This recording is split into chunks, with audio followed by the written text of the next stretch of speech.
اور پھر حضور صلی اللہ علیہ وسلم نے اس کو رپلائی بھی کیا تھا، اور اس کو پھر وہاں سے مسلمہ کذاب کہا تھا. کذاب عربی میں کہتے ہیں جھوٹے کو،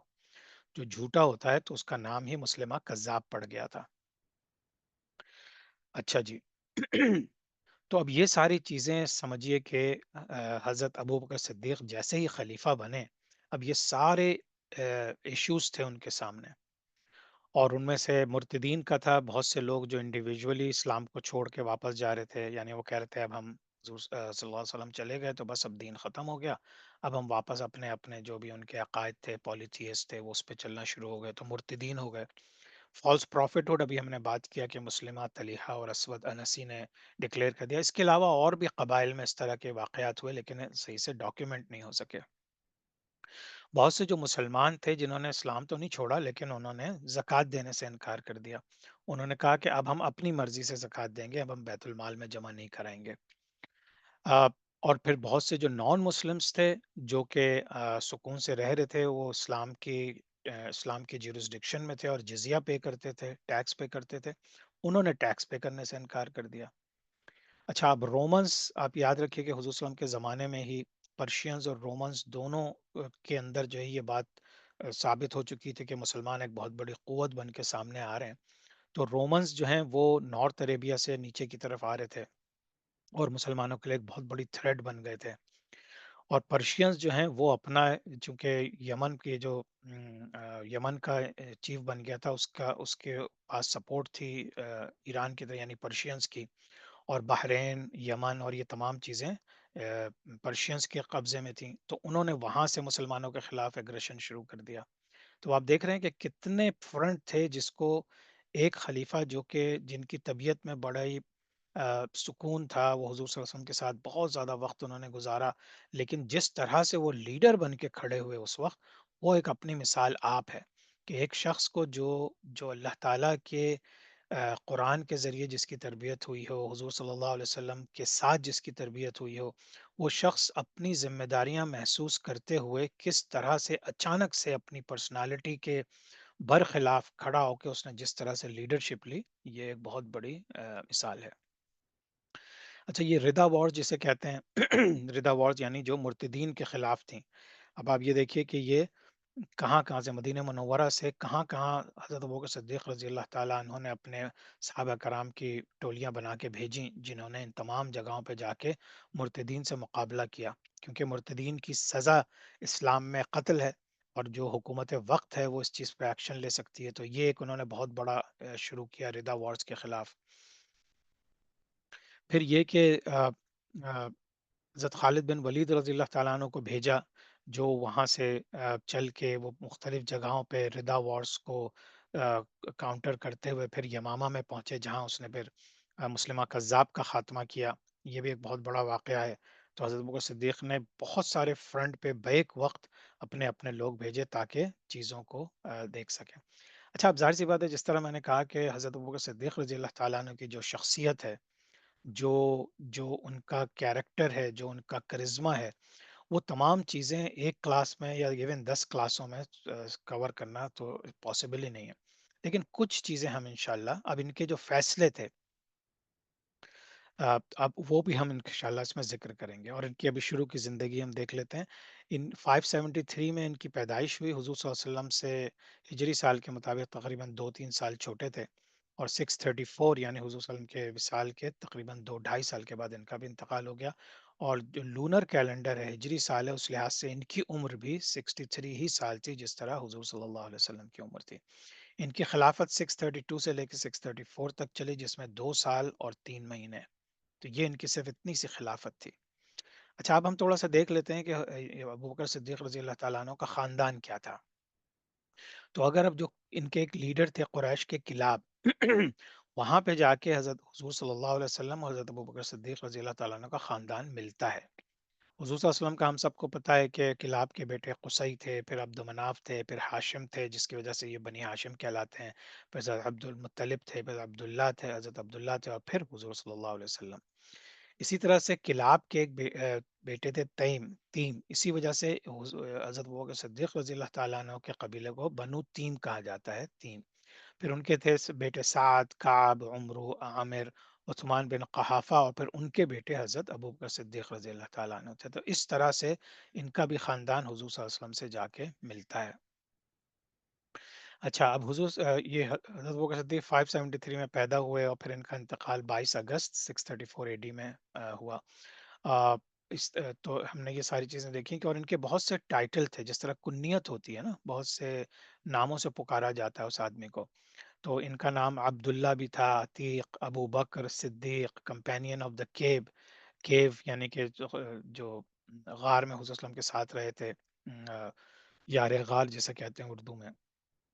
کمپینین آف دا ٹوم، کیونکہ حضور صلی اللہ علیہ وسلم کے بالکل ساتھ ان کا مزار بھی ہے لیٹے میں، اور ان کو شیخ اکبر بھی کہا جاتا تھا. ان کی 4 بیویاں تھیں: قتیلہ بنت عبد العزہ، ام رومان، اسما بنت امیس اور حبیبہ بن خارجہ. ان کے 5 بچے تھے: عبداللہ اینڈ اسما فرام قتیلہ بنت عبد العزہ، یہ ایک بیٹا اور ایک بیٹی. عبد الرحمن اینڈ عائشہ، یہ عائشہ صدیقہ رضی اللہ تعالی عنہا اور ان کے بھائی عبد الرحمن، یہ ام رومان سے تھے. اور پھر محمد فرام اسما بنت امیس، پھر ایک بیٹے ان کے ان سے تھے. تو ایک بیٹا ایک بیٹی، ایک بیٹا ایک بیٹی، اور پھر یہ ایک بیٹا ان کے اسما بنت انیس سے تھی. ان کا پروفیشن جو ہے وہ ٹریڈ تھا، تجارت کرتے تھے، کپڑوں کی تجارت کرتے تھے. پرسنالٹی ان کی ایسی تھی کہ دراز قد تھے، ان کا قد کافی لمبا تھا اور وائٹ کمپلیکشن تھا. چھوٹی داڑھی تھی، جتنی آتی تھی اتنی چہرے پہ تھی، اور بہت ہی روشن چہرہ تھا. اور آنکھیں ایسا لگتا تھا کہ بات کرتی ہیں بہت ہی. اور ماتھا چوڑا، اور اخلاق اور کردار میں بہت ہی اعلیٰ قسم کا اخلاق تھا ان کا. اسی وجہ سے ایون کہ جب حضرت ابو کا صدیق رضی اللہ تعالیٰ عنہ نے اسلام قبول کر لیا، اس کے بعد بھی ایون کے جو کافر تھے وہ بھی ان کی عزت کرتے تھے. اور یہ فیملی ٹری میں ایکسپرٹ تھے. فیملی ٹری مینس کہ جو شجرہ تھا مختلف قریش کے خاندانوں کا، یہ ان کو زبانی یاد تھا. تو بہت سے لوگ ان کے پاس آتے تھے اپنا شجرہ پوچھنے کے لیے کہ ہمارے والد، دادا، پردادا. تو یہ بہت اونچا فیملی ٹری بہت اوپر تک لے جا کے لوگوں کو بتاتے تھے. انہوں نے اپنی اسلام سے پہلے بھی کبھی شراب نہیں پی، اور ہمیشہ سے بہت کام اور بہت ہی حکمت والے تھے. اور حضور صلی اللہ علیہ وسلم کے ساتھ انہوں نے تقریباً ہر غزوے میں ساتھ دیا ہے، کیونکہ آپ سوچئے کہ سب سے شروع کے اسلام قبول کرنے والوں میں سے ہیں، اور حضور صلی اللہ علیہ وسلم کے وصال کے وقت بھی موجود تھے. تو انہوں نے جتنا ساتھ حضرت ابو بکر رضی اللہ تعالیٰ عنہ نے حضور صلی اللہ علیہ وسلم کے کا دیا ہے، اور جتنا ساتھ رہے ہیں، یہ آنر کسی کو بھی نہیں مل سکا. اور اس وجہ سے جو بھی ان کی باتیں ہیں یا ان کی زندگی ہے وہ عین عکس ہے. یعنی حضور صلی اللہ علیہ وسلم کی جو باتیں یہ ہمیں بتاتے ہیں یا آگے سینہ بہ سینہ چلی ہیں، وہ موسٹ اوتھینٹک باتیں ہیں. اچھا، جب حضور صلی اللہ علیہ وسلم کی شادی ہوئی اور وہ اس وقت 25 سال کی عمر تھے، تو وہ حضرت خدیجہ رضی اللہ تعالیٰ عنہ کے محلے میں وہاں موو ہو گئے. تو وہاں پہ وہ محلہ تھا جہاں پہ تھوڑے پیسے والے لوگ رہتے تھے، بڑے تاجر تھے. تو خدیجہ رضی اللہ تعالیٰ عنہ کے گھر کے پاس ہی حضرت ابوبکر صدیق رضی اللہ تعالیٰ عنہ کا بھی گھر تھا. تو جب حضور صلی اللہ علیہ وسلم وہاں موو ہوئے تو ان کی دوستی ہو گئی حضرت ابوبکر صدیق صاحب. یہ ساری باتیں ہیں اسلام سے پہلے، یعنی کہ ابھی نبوت ملنے سے پہلے. تو وہاں سے آپ سوچئے تقریباً 25 سال کی عمر سے حضور صلی اللہ علیہ وسلم کا تعلق پیدا ہو گیا تھا حضرت ابوبکر صدیق سے. اور پھر 40 سال میں جب نبوت ملی، 15 سال تک اس وقت بھی وہ ساتھ رہے. تو ایک دوسرے کو پہچاننے لگتے ہیں. اور یہی وجہ تھی کہ جب نبوت ملی حضور صلی اللہ علیہ وسلم کو، اور انہوں نے آ کے حضرت ابوبکر صدیق کو بتایا، تو انہوں نے بغیر چوں چرا کے، بغیر کوئی سوال کیے اللہ کے نبی کو ایکسپٹ کر لیا. اور اس کی وجہ یہی تھی کہ وہ 15 سال سے جانتے تھے ان کو. تو ان کو پتا تھا یہ کبھی جھوٹ نہیں بول سکتے، کبھی کوئی غلط بات نہیں کر سکتے، کسی کو دھوکہ نہیں دے سکتے. اور پھر آہستہ آہستہ چونکہ دونوں کی جو مزاج تھا وہ ملتا جلتا تھا، تو یہ ساتھ پلے بڑے 25 سال کے بعد، سمجھے. اچھا، اور بہت سے بڑے صحابہ جو ہیں انہوں نے اسلام جو قبول کیا وہ حضرت ابوبکر صدیق رضی اللہ تعالیٰ عنہ کے ہاتھ پہ کیا. اب آپ سوچئے کتنے بڑے بڑے صحابہ. جب حضرت ابوبکر صدیق رضی اللہ تعالیٰ عنہ کو میسج ملا اور وہ جب باہر نکلے، تو حضرت عثمان غنی رضی اللہ تعالیٰ عنہ کسی دوسرے شہر سے آ رہے تھے، تو ابھی وہ راستے ہی میں تھے. تو انہیں حضرت عثمان غنی رضی اللہ تعالیٰ عنہ کو اسلام کی دعوت دی. حضرت عثمان غنی نے فوراً قبول کر لی. پھر حضرت عبد الرحمن بن عوف، طلحہ بن عبید اللہ، سعد بن ابی وقاص، زبیر بن عوام، یہ سب بڑے بڑے بہت کبیر کبائر صحابہ میں سے ہیں، ان سب نے حضرت ابوبکر صدیق کے ہاتھ پہ اسلام قبول کیا، اور پھر بہت سے لوگوں نے، ابو عبیدہ ابن جراح اور بہت سے لوگوں نے بعد میں بھی ان کے اسلام قبول کرتے رہے۔ حضرت ابوبکر صدیق نے حضور صلی اللہ علیہ وسلم کو آ، ہر چیز سے سپورٹ کیا، اپنی جان سے اور مال سے۔ انہوں نے جتنے سلیوز تھے، جتنے غلام تھے، چاہے وہ ابو جہل کا غلام ہو یا کوئی ہو جس کے اوپر انہوں نے اتنی زیادہ مظالم ڈھائے، اسلام جس سلیو نے بھی اسلام قبول کیا اس کے اوپر بہت برے مظالم ڈھائے، تو ان کو پھر حضرت ابوبکر صدیق نے منہ مانگے دام دے کے ان کو خرید کے آزاد کرنا شروع کر دیا۔ ان میں سے حضرت بلال حبشی رضی اللہ تعالیٰ عنہ بھی ہیں۔ تبوک کے ایکسپیڈیشن میں یہ بہت مشہور واقعہ ہے کہ حضور صلی اللہ علیہ وسلم نے جب سب سے کہا تھا کہ یہ بہت بڑی جنگ ہونے جا رہی ہے، تو جو جس کے پاس ہے، جو بھی وہ دے سکتا ہے، وہ اپنا اپنا لے کر آ جائے۔ تو حضرت ابوبکر صدیق رضی اللہ تعالیٰ عنہ سے پہلے حضرت عمر فاروق پہنچے، بہت سے لوگ سامان لائے، کسی نے اپنے گھر کے کوئی حصہ دیا، کسی نے کچھ دیا، پیسے دیے۔ تو حضرت عمر فاروق رضی اللہ تعالیٰ عنہ آئے تو انہوں نے کہا کہ میں نے اپنے گھر کا پورا آدھا ادا کیا، آدھا اپنی فیملی کے رکھ لیا اور آدھا آپ کے لیے لے آیا ہوں۔ اس کے بعد حضرت ابو بکر صدیق رضی اللہ تعالیٰ عنہ آئے تو انہوں نے کہا کہ میں اپنا جو کچھ بھی میرے پاس تھا، انٹائر ایسٹ اور جو بھی ان کی لیونگ تھی، وہ سب کچھ لے آئے وہ، کیونکہ حضور صلی اللہ علیہ وسلم نے تبوک ایکسپیڈیشن کے لیے مانگا تھا۔ تو حضور صلی اللہ علیہ وسلم نے پوچھا کہ تم نے گھر کے لیے کیا چھوڑا؟ تو حضرت ابوبکر صدیق رضی اللہ تعالیٰ عنہ کا جواب تھا کہ خدا اور اس کا رسول، اللہ اور اس کا رسول۔ تو یہ اہمیت ہے حضرت ابوبکر صدیق کی۔ تو عمر فاروق نے اس کے اوپر ایک کامنٹ بھی دیا کہ میں سمجھ رہا تھا کہ آج میں ابو بکر رضی اللہ تعالیٰ عنہ سے آگے نکل جاؤں گا، لیکن آج بھی یہ مجھ سے بازی لے گئے۔ تو اسی طرح سے حضرت ابوبکر صدیق رضی اللہ تعالیٰ عنہ نے بہت دفعہ کعبہ شریف کے اندر جب کافروں نے حضور صلی اللہ علیہ وسلم کو بڑا اٹیک کیا، ان کے گلے میں پھندا بنایا، ان کے اوپر اونٹ کی اوجریاں ڈالی، جو کچھ بھی کرتے رہے، حضرت ابوبکر صدیق ہمیشہ ان کو بچاتے رہے۔ اور یہاں تک کہ ایک دفعہ کفار نے حضرت ابوبکر صدیق کو اتنی بری طرح مارا اسی بات پہ کہ حضرت صلی اللہ علیہ وسلم کو بچا رہے تھے، کہ ان کا چہرہ، ماتھا، سر سب ایک فلیٹ سا ہو گیا تھا، یعنی سوج کے اس طرح کا ہو گیا تھا۔ لیکن پھر بھی جب وہ ہوش میں آئے، ان کے گھر والے ان کو لے گئے، تو انہوں نے ایک ہی بات پوچھی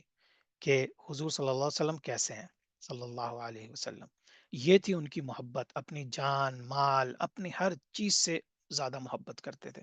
پھر آپ سوچئے کہ ایک نبی کو، جس کو اللہ تعالیٰ نے اپنا میسنجر، اپنا محبوب بنا کے اس دنیا میں بھیجا، اور اس کے سب سے قریبی دوست اور سب سے بڑے محبوب حضرت ابوبکر صدیق رضی اللہ تعالیٰ عنہ، تو پھر ان کا مقام کیا بنتا ہے، اور ہمارے لیے پھر ان کی عزت اور ان کی جو ہے وہ ان سے محبت کتنا ضروری ہے۔ جب معراج کا حضور صلی اللہ علیہ وسلم کا واقعہ ہوا وہاں سے آئے، تو معراج کا بھی آپ لوگوں کو واقعہ یاد ہوگا کہ جب حضور صلی اللہ علیہ وسلم واپس آئے تو بہت سے لوگوں نے ان کے اوپر بلیو نہیں کیا، کفار تو ہنستے رہے، بلکہ یہاں تک ہوا کہ حضرت حضور صلی اللہ علیہ وسلم نے جب آ کے بتایا کہ میں معراج سے آ رہا ہوں، اور ایک لمحے میں، یعنی کہ میرے دروازے کی کنڈی بھی اس وقت ہل رہی تھی جب میں پوری فلسطین سے، یعنی کہ اسرا و معراج، یہاں سے کعبہ شریف سے لے کے فلسطین گئے، بیت المقدس میں نماز پڑھائی تمام انبیاء کرام کو، اس کے بعد ہیون، سیونتھ ہیون پہ گئے، یعنی ساتوں آسمانوں کا سفر کیا اور واپس بھی آ گئے۔ تو جب انہوں نے یہ آ کے بتایا تو ابو جہل نے سنا، تو وہ بہت خوش ہوا، اور اس کی وجہ یہ تھی کہ ابھی تک وہ حضور صلی اللہ علیہ وسلم کو غلط ثابت نہیں کر سکا تھا۔ ہر دفعہ وہ اپنے کوئی ایسی باتیں ہوتی تھیں جس کی وجہ سے ان کو جو ہے وہ غلط ثابت ہو جاتا، تو اس دفعہ وہ بڑا خوش ہوا، اور سب سے پہلے حضرت ابوبکر صدیق رضی اللہ تعالیٰ عنہ کے پاس پہنچا، اور اس نے کہا کہ اگر کوئی تم سے یہ کہے کہ ایک لمحے میں کوئی فلسطین کا سفر کر کے اور آسمانوں کا سفر کر کے اور سب کچھ آ جائے، کیا تم مانو گے؟ تو حضرت ابوبکر صدیق رضی اللہ تعالیٰ عنہ نے کہا نہیں، سوال ہی نہیں پیدا ہوتا، ایسا کیا ہو سکتا ہے، ہمیں تو نہیں پتا، ایسا تو کچھ بھی نہیں ہو سکتا۔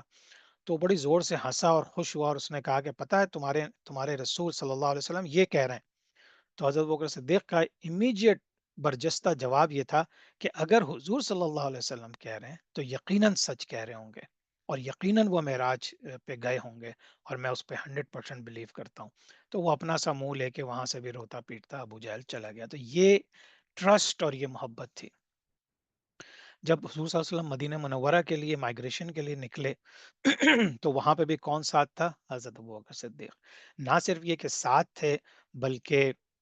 مکہ مکرمہ سے، کیونکہ ان لوگوں نے پلان بنایا تھا کہ کفار ان کے پیچھے نہ آئیں، تو پہلے یہ مکہ مکرمہ سے تھوڑا اپوزٹ سائڈ میں نکلے مدینہ کے، پھر ایک غار میں جا کے چھپ گئے 3 راتوں کے لیے، اور 3 راتوں کو جس طرح سے انہوں نے حضور صلی اللہ علیہ وسلم کی ٹیک کیئر کی، خوف کا یہ عالم تھا کہ حضرت ابوبکر صدیق رضی اللہ تعالیٰ عنہ نے جب کفار کے پاؤں دیکھے بالکل اس کے پاس غار کے پاس، تو انہوں نے کہا حضور صلی اللہ علیہ وسلم اب تو ہم پکڑے گئے، اب تو ہم کوئی کوئی ہمیں مطلب کیا ہوگا اب؟ تو حضور صلی اللہ علیہ وسلم نے کہا کہ لا تحزن ان اللہ معانا، یعنی کہ غم نہیں کرو ابو بکر، اللہ تعالیٰ ہمارے ساتھ ہے۔ تو یہ سارے واقعات ہیں۔ پھر وہاں سے نکلے، پھر کس طرح سے مدینہ منورہ، جو کہ ایک نارمل سا ایک راستہ بن گیا تھا جس میں تھوڑی آسانیاں تھیں، اتنی پہاڑیاں نہیں آتی تھیں، تو وہاں سے جانے کے بجائے پھر وہ کرس کراس کر کے گئے، یعنی تھوڑا سا ادھر جاتے تھے لیفٹ پہ، پھر رائٹ پہ، اس طرح کر کے وہ مدینہ منورہ پہنچے۔ راستے میں بہت سے واقعات ہوئے، بہت جگہ پہ ان کو ٹھہرنا پڑا، جس طرح سے حضرت ابوبکر صدیق رضی اللہ تعالیٰ عنہ نے حق ادا کر دیا ایک دوستی کا، تو وہ اپنی مثال آپ ہے۔ پھر یہ لوگ مدینہ منورہ پہنچے، اور یہ ابوبکر صدیق رضی اللہ تعالیٰ عنہ کو بھی حضور صلی اللہ علیہ وسلم نے بالکل آخری وقت میں بتایا تھا، کیونکہ ان کو ڈر تھا کہ کہیں کوئی سن نہ لے، تو انہوں نے وہاں پہ پھر اسی وقت فیصلہ کیا اور اپنی بیٹی سے بات کی، اور کس طرح سے پلان بنایا کہ ہمیں کون وہاں پہ 3 دن تک کھانا پینا پہنچائے گا، پھر وہاں سے ہمارا گائیڈ کون ہوگا۔ یہ تمام واقعات ہیں جو ہم لوگوں نے اس سے پہلے بھی بہت دفعہ پڑھ چکے ہیں۔ جب پرشینس نے رومن کو ڈیفیٹ کیا، تو کفار جو مکہ کے تھے وہ بہت خوش ہوئے کہ بھئی یہ رومنز بھی ہمیں تنگ کرتے تھے، لیکن مسلمان جو تھے وہ خوش نہیں تھے، کیونکہ رومنز بہرحال ایک اہل کتاب تھے، تو ان کو ان کی وجہ سے تو حضرت ابوبکر صدیق رضی اللہ تعالیٰ عنہ نے ابئی بن خلف، جو کہ ایک کفار چیف تھا، ایک سردار تھا ان کے، تو اس نے جب اپنی خوشی ظاہر کی تو حضرت ابوبکر صدیق رضی اللہ تعالیٰ عنہ کو اچھا نہیں لگا، اور انہوں نے ایک شرط لگائی کہ کچھ اونٹوں کی شرط لگائی کہ کچھ ہی سالوں میں پرشینز کو جو ہے رومنز ڈیفیٹ دے دیں گے۔ جب حضور صلی اللہ علیہ وسلم نے یہ سنا تو انہوں نے کہا تم ایک کام کرو کہ تم اس کو 100 کیملز لگا دو، بہت سارے کیملز اور لگا دو، اور اس کا مدت جو ہے کچھ سالوں کے بجائے 9 سال کر دو۔ اب حضور صلی اللہ علیہ وسلم کو کیسے پتا تھا؟ کیونکہ ان کے پاس سورہ روم جو ہے وہ نازل ہو چکی تھی، اور اس میں اللہ تعالیٰ نے ان کو پیغام دے دیا تھا کہ غلبت الروم، یعنی کہ رومنز جو ہیں وہ دوبارہ سے غلبہ حاصل کریں گے۔ تو اس طرح سے حضرت ابوبکر صدیق رضی اللہ تعالیٰ نے جب یہ شرط لگائی تو ان کی وہ جیت گئے وہ شرط۔ تو اس طرح سے حضرت ابوبکر صدیق رضی اللہ تعالیٰ نے ہر اس بات میں شامل ہوتے تھے جس میں حضرت حضور صلی اللہ علیہ وسلم ہوتے تھے۔ بدر کے مقام پہ حضور صلی اللہ علیہ وسلم کے ساتھ رہے اور ان کو پروٹیکٹ کیا۔ رات کو جب بدر کے لیے رات کو انہوں نے خیموں میں تھے اور صبح جنگ ہونی تھی، تو حضور صلی اللہ علیہ وسلم ساری رات سجدے میں پڑے رہے، اللہ سے دعا کرتے رہے، اللہ سے کی عبادت کرتے رہے۔ تو کسی وقت تو حضرت ابوبکر صدیق اور باہر پہرا دیتے تھے، ایک تلوار لے کے باہر پہرا دیتے، تو بیچ میں وہ آئے اور انہوں نے کہا حضور صلی اللہ علیہ وسلم آپ تو اپنے آپ کو کچھ کر لیں گے، آپ جو ہے آرام کریں، میں باہر کھڑا ہوں آپ کے لیے۔ تو اس طرح سے وہ ہر وقت جس طرح آپ کہیں کہ سائے کی طرح حضور صلی اللہ علیہ وسلم کے ساتھ رہتے تھے۔ بدر کے جنگ کے بعد حضرت ابوبکر صدیق رضی اللہ تعالیٰ عنہ نے سجیشن دیا تھا کہ جو پی او ڈبلیوز تھے، پرزنرز آف وار، جو قیدی تھے، کہ ان کو فدیہ لے کے چھوڑ دیا جائے۔ حالانکہ عمر فاروق رضی اللہ تعالیٰ عنہ کا یہ ماننا تھا کہ ان لوگوں کو قتل کر دیا جائے سب کو، لیکن حضور صلی اللہ علیہ وسلم نے حضرت ابوبکر صدیق کے آئیڈیا کو چوز کیا، اور پھر بعد میں یہی ثابت ہوا کہ ان کی جو حکمت تھی وہ بہتر تھی۔ جنگ احد جس کو سب کو پتہ ہے آپ لوگوں کو کہ حضور صلی اللہ علیہ وسلم اس میں بہت زیادہ زخمی ہو گئے تھے، بلکہ خبر بھی چل گئی تھی کہ شاید حضور صلی اللہ علیہ وسلم کا انتقال ہو گیا ہے۔ آ، لیکن اس میں بھی سب سے جو قریب تھے اور سارے وار کھارتے تھے، لیکن حضور صلی اللہ علیہ وسلم کو چاروں طرف سے صحابہ نے گھیرا ہوا تھا، ان میں ایک جو ہے حضرت ابوبکر صدیق رضی اللہ تعالیٰ عنہ تھے۔ جب 9 ہجری میں جب پہلا حج فرض ہوا، تو آپ سب کو پتا ہے کہ حضور صلی اللہ علیہ وسلم نے اس حج میں نہیں گئے تھے، اور پھر اگلے سال انہوں نے حج کیا تھا۔ تو حضور صلی اللہ علیہ وسلم نے جو لیڈر آف دا گروپ جو حج پہ جا رہا تھا وہ حضرت ابوبکر صدیق کو بنایا تھا۔ پھر یہ کہ اپنے انتقال سے پہلے، حضور صلی اللہ علیہ وسلم کے وصال سے پہلے، جب بھی حضور صلی اللہ علیہ وسلم بہت بیمار ہوتے تھے اور اپنے حجرے سے باہر نہیں آ سکتے تھے، تو وہ حضرت ابوبکر صدیق رضی اللہ تعالیٰ عنہ کو امامت کا کام سونپتے تھے، یعنی حضرت ابوبکر صدیق امامت کراتے تھے۔ ایک دفعہ کا واقعہ ہے کہ حضرت ابوبکر صدیق آؤٹ آف ٹاؤن تھے، تو بلال رضی اللہ تعالیٰ عنہ نے حضرت عمر فاروق سے کہا کہ آپ جماعت کرا دیں۔ جب حضور صلی اللہ علیہ وسلم نے یہ سنا، جب حضور صلی اللہ علیہ وسلم نے اپنے حجرے سے عمر فاروق رضی اللہ تعالیٰ عنہ کی قرت سنی، تو انہوں نے پوچھا فوراً کہ ابو بکر کہاں ہیں؟ جب انہیں پتہ چلا تو پتہ چلا کہ ابو بکر تو موجود نہیں ہے، تو حضور صلی اللہ علیہ وسلم نے کہا کہ Allah and Muslims like for Abu Bakr to lead prayers, سبحان اللہ۔ اب اس سے زیادہ اشارہ اور کیا تھا ہو سکتا ہے کہ پہلے خلیفہ جو ہے وہ چھپے ہوئے الفاظ میں حضور صلی اللہ علیہ وسلم نے کتنی دفعہ اس چیز کی انڈیکیشن دے دی تھی کہ Allah and Muslims like for Abu Bakr to lead prayers, تو یعنی کہ جو لیڈر تھے، حضور صلی اللہ علیہ وسلم لیڈر تھے، وہ جماعت کراتے تھے، تو ان کے بعد پھر حضرت ابوبکر صدیق کراتے تھے جب وہ موجود نہیں ہوتے تھے۔ اتنی محبت کرتے تھے حضور صلی اللہ علیہ وسلم سے کہ ایک دفعہ حضور صلی اللہ علیہ وسلم نے مسجد میں یہ کہا کہ اللہ gave his slave option to prefer this dunya and live forever or prefer to meet Allah. The slave preferred meeting Allah. تو انہوں نے اپنی بات بتائی کہ اللہ تعالیٰ نے مجھے آپشن دیا تھا کہ تم ساری مطلب زندگی یا ساری قیامت تک تم زندہ رہو اور ہمیشہ اس دنیا میں موجود رہو، یا تم اللہ سے ملاقات کے خواہش مند ہو۔ تو حضور صلی اللہ علیہ وسلم نے یہی فیصلہ کیا کہ نہیں، میں اللہ سے میٹنگ کو پریفر کرتا ہوں۔ جب انہوں نے یہ بتایا تو حضرت ابوبکر صدیق رضی اللہ تعالیٰ عنہ بہت روئے۔ ان سے پوچھا گیا تو ان کو یہ سمجھ میں آ گیا تھا کہ اب حضور صلی اللہ علیہ وسلم کا وقت بہت قریب ہے۔ حضور صلی اللہ علیہ وسلم نے ایک دفعہ کہا کہ if I had made anyone Khalil my Khalil it would have been ابو بکر، یعنی ان کا کوئی دوست ہوتا تو وہ حضرت ابو بکر صدیق ہوتے، کیونکہ اس کی بہت سی ڈیفینیشنز ہیں خلیل کی، جس میں آپ کو سمجھ میں آتا ہے کہ جو بھی کلوزسٹ آدمی ہوتا ہے وہ حضرت ابو بکر صدیق کو انہوں نے کہا۔ اچھا، اب ہم تھوڑا سا دیکھ لیتے ہیں حضرت ابو بکر صدیق رضی اللہ تعالیٰ عنہ کے فیصلے، اور خاص طور سے جب ان کو خلافت ملی تھی اس دوران۔ جب حضور صلی اللہ علیہ وسلم مدینہ منورہ آئے حج کرنے کے بعد، تو ان کو پتا تھا کہ ان کا ٹائم بہت قریب ہے، اور انہوں نے جو ہے یہ کہہ دیا تھا کہ جو رومنز ہیں یہ آلریڈی وہاں سے پیش قدمی کر رہے ہیں، تو حضور صلی اللہ علیہ وسلم نے حضرت اسامہ بن زید کے ساتھ 700 سولجرز کا لشکر دے کے بھیج دیا تھا کہ تو جا کے ان سے جو ہے ان کو روکیں فلسطین کے قریب۔ تو لیکن یہ کہ ابھی یہ لوگ تھوڑے آدھے راستے پہنچے تھے کہ الجرف کے مقام پہ ان کو خبر ملی کہ حضور صلی اللہ علیہ وسلم بہت بیمار ہیں، تو وہ قافلہ رک گیا، اور پھر کچھ دیر کے بعد ان کو اطلاع ملی کہ حضور صلی اللہ علیہ وسلم کا وصال ہو گیا۔ تو بہت سے صحابہ کا اس وقت یہی ماننا تھا کہ اس وقت بہت ڈاؤن ٹائم ہے صحابہ کے لیے، وہ کیسے لڑیں گے اور کیسے جائیں گے۔ لیکن یہ کہ حضرت ابوبکر صدیق رضی اللہ تعالیٰ عنہ نے جیسے ہی خلافت لی، ان کا سب سے پہلا ڈیسیشن یہی تھا کہ جو حضور صلی اللہ علیہ وسلم نے حکم دے دیا اپنی زندگی میں، وہ ویسے کا ویسا رہے گا اور یہ فوج آگے جائے گی۔ اور پھر انہوں نے بھیجا، حضرت اسامہ بن زید نے جا کے رومنس کو روکا، کیونکہ وہ پیش قدمی کر رہے تھے، ان کے پاس فوج تو بہت کم تھی، لیکن یہ کہ رومنس کو یہ اندازہ ہو گیا کہ مسلمان جو ہیں وہ حضور صلی اللہ علیہ وسلم کے بعد بھی اتنے ہی اسٹرانگ ہیں جتنا کہ ان کی زندگی میں تھے۔ بیٹل آف یمامہ جو ہوئی، آپ سب کو پتہ ہے، جو اس کا بھی تھوڑا سا ڈیٹیل دیکھ لیتے ہیں کہ مسلمانوں کے پاس 13,000 تھے، اور مسلمانوں کی کیجولٹیز جو ہیں وہ 1200 ہوئیں۔ مسلمہ کے پاس 40,000 فوج تھی، جو فالس پروفٹ جس نے اپنے آپ کو ظاہر کیا تھا، اپنے آپ کو نبی ظاہر کیا تھا، اور پھر حضرت خالد بن ولید کو بھیجا تھا حضرت ابوبکر صدیق نے، تو انہوں نے جا کے تقریباً کہتے ہیں آلموسٹ پوری فوج کو تباہ کر دیا تھا، اور صرف ان کے 1200 شہید ہوئے تھے، اور ان کے 28 سے 32,000 فوجی ہلاک ہوئے تھے۔ لیکن کم از کم وہ جو نبوت کا دعویٰ کرنے والا تھا اس کو نیست و نابود کر دیا تھا۔ یہ یمامہ کا وہ علاقہ ہے، آپ سمجھیے یہ پرشین گلف ہے، یہ سعودی عرب ریاض کے قریب یہ جو علاقہ ریڈ میں ہے، یہ یمامہ کا ہے، جہاں پہ حضرت خالد بن ولید نے جا کے حضرت ابوبکر صدیق کے حکم پہ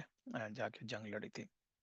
اور اس میں جو ہے the battle played a major role in motivating ابو بکر رضی اللہ تعالیٰ عنہ to complete the compilation of the Quran۔ اب اس جنگ میں کیا ہوا تھا کہ تقریباً 70 صحابہ شہید ہو گئے تھے،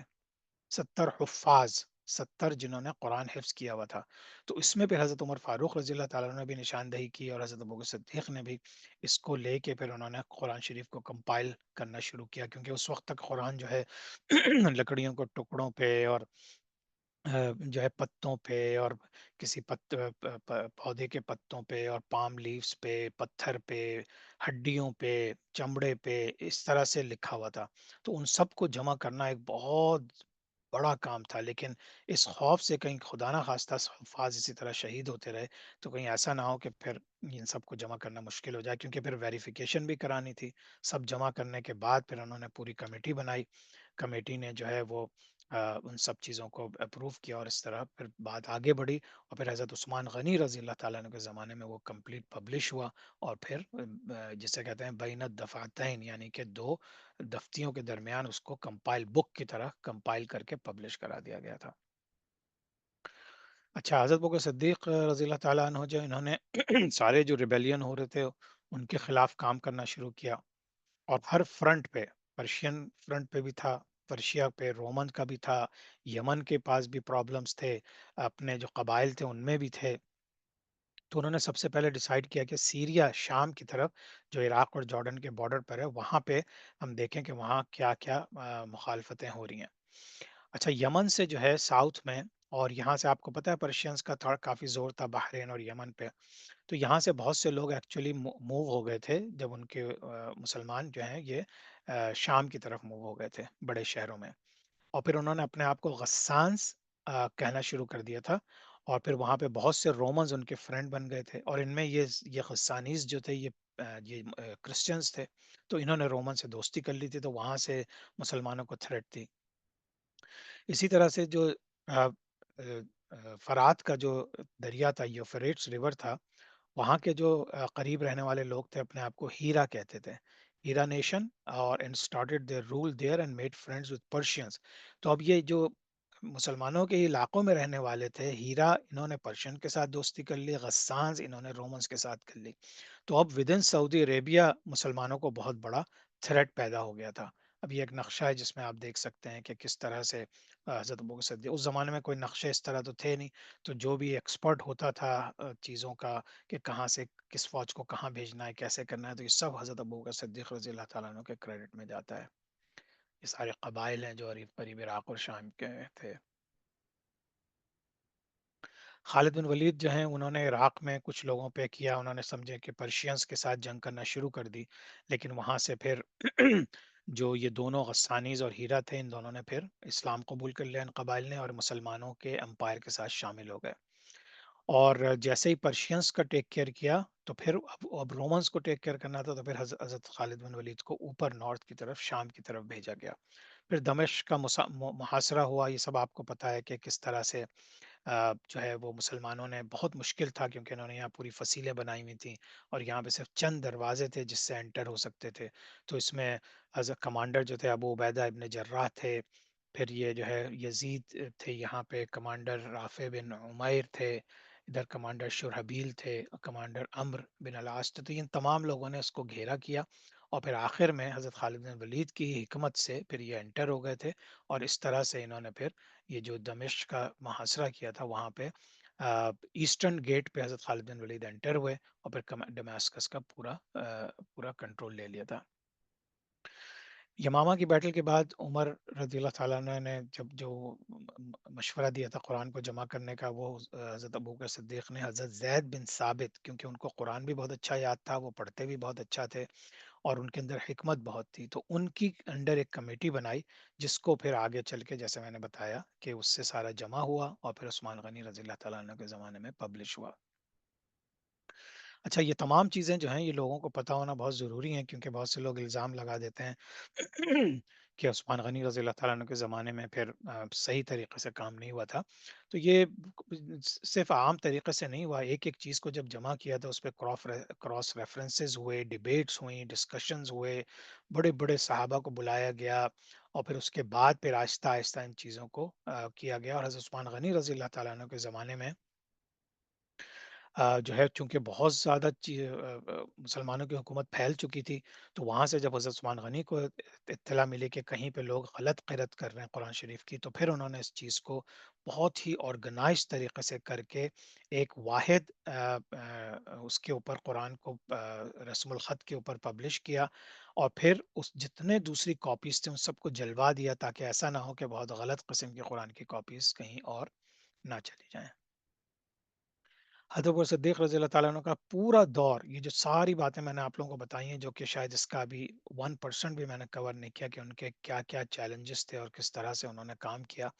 صرف 27 مہینے تھے، 2 سال اور 3 مہینے۔ اور ان کے بارے میں مشہور ہے ان کا انتقال جو ہے، بعض لوگ کہتے ہیں کہ ان کو جس طرح حضور صلی اللہ علیہ وسلم کو بھی ایک یہودی عورت نے پوائزن کیا تھا، جس کی وجہ سے حضور صلی اللہ علیہ وسلم کی طبیعت بہت خراب ہو گئی تھی، اور اسی طرح سے حضرت ابوبکر صدیق بھی کو بھی ایک یہودی وومن نے پوائزن کیا تھا۔ دوسری روایت یہ ہے کہ انہوں نے جو ہے سردی میں انہوں نے ایک ٹھنڈے پانی سے شاور لے لیا تھا، یعنی کہ غسل کر لیا تھا، تو اس کی وجہ سے ان کو بخار چڑھا، اور اسی بخار کی حالت میں پھر وہ 15 دن کے بعد ان کا انتقال ہو گیا۔ ان کے انتقال سے پہلے حضرت بکر صدیق رضی اللہ تعالیٰ عنہ نے بہت سے سینئر صحابہ سے کنسلٹ کیا، اور پھر انہوں نے نامینیٹ کر دیا تھا حضرت عمر فاروق رضی اللہ تعالیٰ عنہ کو۔ ہم دیکھیں گے آگے چل کے کہ حضرت عمر فاروق رضی اللہ تعالیٰ عنہ نے پھر ایک کمیٹی بنائی تھی جس میں سے حضرت عثمان غنی سلیکٹ ہوئے تھے، اور پھر حضرت عثمان غنی رضی اللہ تعالیٰ عنہ کے بعد جو ہے پھر وہ لوگوں نے اپنے مشورے سے حضرت علی رضی اللہ تعالیٰ عنہ کو بنایا تھا، لیکن یہ تمام حقائق جو ہیں ہمیں بحیثیت مسلمان پتہ ہونے چاہیے، تاکہ جو مسلمانوں پہ اور خلافہ پہ الزام لگاتے ہیں غلط خلافت کا، تو آپ کے پاس کم از کم اپنی جو اوتھینٹک نالج ہے وہ موجود ہو۔ 22 الآخر 13 ہجری، پیر کا دن، رائٹ آفٹر سن سیٹ جو ہے حضرت ابوبکر صدیق رضی اللہ تعالیٰ عنہ کا انتقال ہو گیا، اور ان کا جو ان کی جو قبر ہے وہ حضور صلی اللہ علیہ وسلم کے بالکل سائڈ میں ہے، اس طرح ہے کہ جہاں حضور صلی اللہ علیہ وسلم کی شولڈر آ رہی ہیں وہاں پہ حضرت ابوبکر صدیق رضی اللہ تعالیٰ عنہ کا سر ہے، تو اس طرح سے وہ ہے۔ پھر اس کے بعد حضرت عمر فاروق کی بھی وہیں پہ اسی طرح سے ابوبکر کے رضی اللہ تعالیٰ عنہ کے برابر میں ہے، اور پھر ہم دیکھیں گے کہ حضرت عیسیٰ علیہ السلام کا جب انتقال ہوگا، جب وہ آئیں گے قیامت کے قریب، تو وہ چوتھی قبر جو ہے پھر وہ ان کی ہوگی۔ آج کے لیے پھر اتنا ہی۔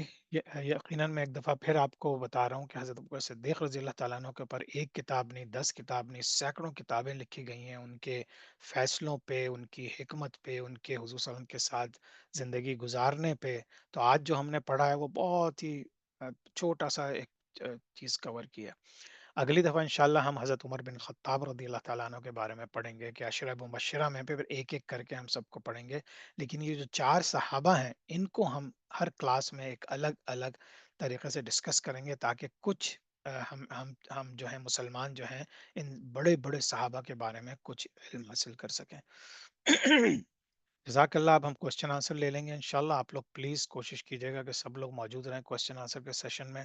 اور جو ہے پھر جو ہے ہم اس کو اوپن ڈسکشن بھی آگے کریں گے۔ جزاک اللہ خیرن، سبحانک اللہم و بحمدک، نشہد ان لا الہ الا انت، نستغفرک و نتوب الیک۔ السلام علیکم ورحمۃ اللہ وبرکاتہ۔